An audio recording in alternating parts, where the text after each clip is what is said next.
no accountability standards, which is why they hate these transparency rules that are coming out. Is it the American? I'm gonna butcher this, but I think it was the American Hospital Association, some association of hospitals. Is like, Oh yeah, they're all no bueno. right. No. What, show prices? That's a terrible idea. Right. Here's my. It's a really hard thing to argue because you back up from all the junk and you go, okay, you have to go buy something and you don't know how much it's going to cost. It's really hard to argue. It's a really bad idea for people to know how much it's going to cost. How do you win that argument? Yeah, I think there's so many people who haven't even contemplated it. It's just a Yeah. matter of here's the thing. Just having these discussions, I had a level head. Warren, my son, 2 years old, not quite 2 years old, has an ear infection. We took him to the urgent care the other day. Mm-hmm. Very blessed. $40 copay, was able to get antibiotics, had to pay $5 for his whole course of antibiotics. Sure. He's at home, he's happy. Wakes up the next morning and his eye is swollen shut. Not sure why. My wife calls me panicking, and she says, I have to take him to the ER, Mm-hmm. I said, okay, whatever the cost is, we have to make sure the little boy's okay. But I hang up the phone, I think for a second, and I go, I bet there's a better option. Right. So MUSC is right there in Charleston, and we live in Somerville, so that's 30 minutes to MUSC, and his eye's swelling. MUSC has pediatric centers all around the Low Country classified as urgent care centers. Right. So rather than going to the actual ER, Sure. go to That's going to probably send you there anyway because he's 2. Right. So there's a pediatric urgent care center 5 miles up the road. Right. I call her. I say, hey, turn around and just go there. Right. It was an after-hours center, but they opened at 3 o'clock. She goes by there. They didn't even collect a copay. Yeah. And so that was just Sure. us talking about transparency and me understanding what it costs, whereas we might have had a couple $1,000 bill. Yeah. From People the go, ER.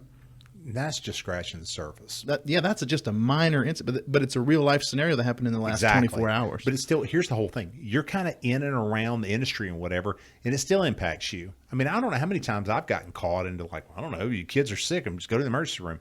Even though when it's your kid and when there's something going on, you just do, if you got the money, you just go. And you figure out whether you got enough money.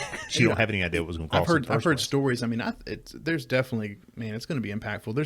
I've heard stories of these people who have sat outside of a hospital and just saving for a house or whatever, and they just got their credit repaired, and they know that if they go in that hospital, their credit is shot because they're not going to be able to pay. There's so many terrible stories, and I mean, and healthcare is just a difficult one altogether. But the whole thing, in regard to just the transparency piece, is I was actually speaking to an attorney yesterday. He's outside counsel for SIA, Self-Insured Institute of America. Incredible guy, super knowledgeable. But he was talking about how surprising how detailed the regulations, like the PROSA regulations, are.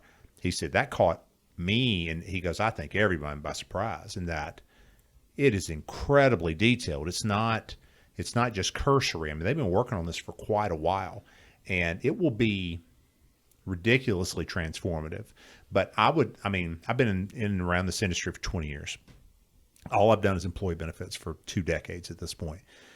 We're going to have one of two things. We're either going to have some things that are uncomfortable for lots of people in this industry, or it's going to become government run. Because you start thinking about the stuff in the periphery that we've done to control cost, the gray area stuff. There's no more gray area, right? We've handled a lot of stuff, not perfectly. There's always stuff that's coming in and out. But haven't we handled? Price. We've handled access. We've handled the ability to get insurance. We've handled Obamacare. We've handled lots of stuff. Have we handled price? No. Haven't even talked about price. Why haven't we talked about price? Because it's complicated. Yeah. And you've got lots of people that have invested tons of money in their networks and in hiding. I mean, selfinsuredreporting.com, obviously, is a company that I own. You would know the amount of conversations that we end up having with insurance carriers and even some third-party administrators about self-insured data. Okay, now think about this. We're talking about self-insured plans. Self-insured plans hire someone, say, yeah, we want to use your network and your discounts. Okay, but we want you to pay the claims for us. They can't get the data on what was paid. It's their money. Isn't that weird? It's like, now I grant it. Don't get me wrong. They can't get the data almost like a receipt. They can't even get a receipt from payment that they made. They can, but not without bitching and pissing and moaning. It's unbelievable. It's a struggle. And over here, they cry and, oh, well, why do you want it? Why do you want a receipt? What do you mean? Why do I want a receipt? Mm-hmm. I just paid $15 million in medical claims last year. That's the reason I want a receipt. Right. And I have shareholders and I have people that have to repeat. I want a receipt. Well, why?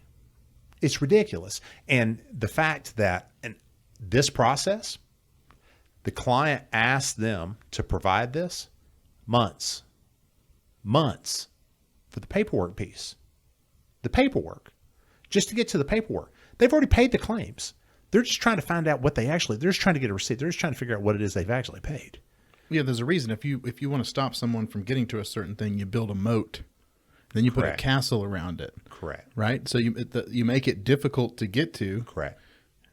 So that people can't get to Correct. it. Right? Now, granted, to be fair to the carriers and what have you, prior to the transparency rules, if they've developed something that's proprietary in there, they need to have the ability to protect that. That's their intellectual capital. I agree with that. But you can't tell someone who's paying the bill that they can't figure out what you're paying. It's just weird. Nothing. It's not going to last. Everyone knows that's not going to last. And so the transparency thing to come out now in this way, frankly, by a Republican president is very shocking. Now granted, there were some things led up to that earlier this year that gave us an idea that something like this was going to happen, but it's not going to be this detailed. And I mean, they are pitching a fit. But healthcare, rising premiums, healthcare costs was the leader in as far as voter sentiment and going into the midterms. Yeah. So I mean, they have to do something. Now, I've made no mistake about it. I think Donald Trump is a complete moron and total head case. But this was genius. I mean, this is one of those things that you go, this is really smart. And this is when you got to go, well, this is probably why he got elected in the first place, is because he is smart. He obviously does some things that are pretty savvy. Right. This was one that was incredibly savvy. He obviously has a great business mind. And what he is doing is creating a market.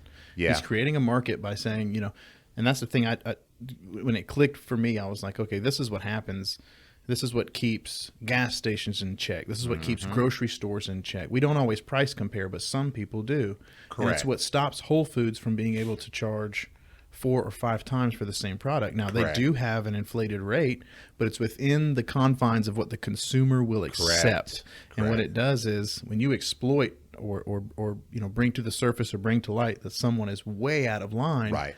Eventually it forces them back down to whatever the median price should be. Buddy, there's so many games inside. If this thing actually happens, there's going to be so many people fighting. It's going to be unbelievable. And for people, at least like me, it'll be a lot of these people are my friends, though, to be honest. So it won't be really funny, but it'll be a little bit funny because, as an example, you've had two major insurance carriers. I'm not going to say any names, but let's just say you have 2 major insurance carriers in a market.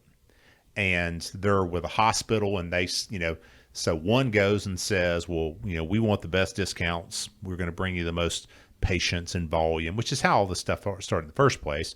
It's just kind of past its time. And so this other insurance carrier comes, and so everyone's been told stories about what the discount really is. What is it? Well, no, they get a whole lot less discount than you, but everything's secret. We can't tell anybody anything. We have to be very secretive. It's a super secret. But everything will hit the table. So we're going to find out. It's like, everyone's internet history is going to be right there. We're going to find out exactly what's going on, and it's going to be interesting because it's not true. There's so many things that I even know about that I see. I was like, that ain't what, that isn't even close. And there's so many people fighting to hold that information. We're going to find Hillary's emails. Exactly. It's in there. Exactly. They're definitely in there. There's all kinds of things. Speaking of politics and healthcare leading